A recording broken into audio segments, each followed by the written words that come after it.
Jean Vanier talks about love as this goal for a community of finding peace and wholeness where there is brokenness. Right. He says, love requires work, hard work, and it can bring pain because it implies loss.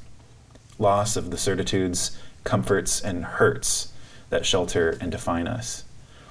And what maybe dire circumstances and suffering lay bare is this feeling of great loss.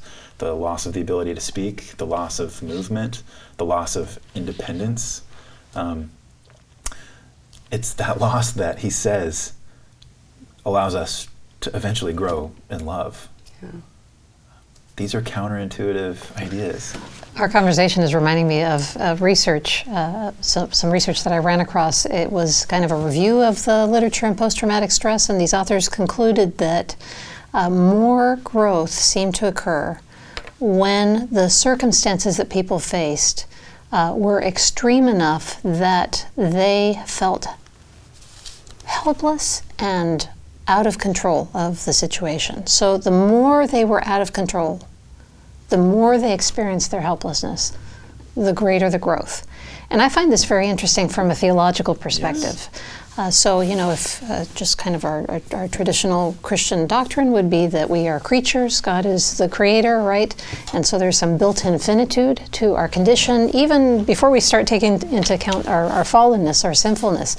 And yet that's not something that we're very good at acknowledging, especially in the day-to-day experiences of life. We like to think that we are in control.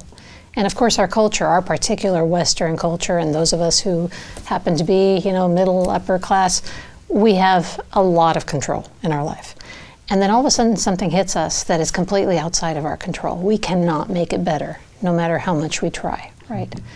And we are faced perhaps for the first time in our life with our utter finitude and helplessness, which I think is actually a really positive thing because it places us where we need to be in relationship to God.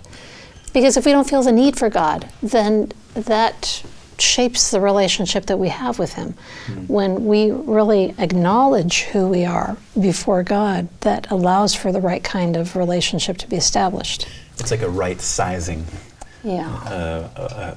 A humility that stops short of humiliation, but mm-hmm. one that puts us in our context, mm-hmm. puts us in our place in the best way mm-hmm. possible.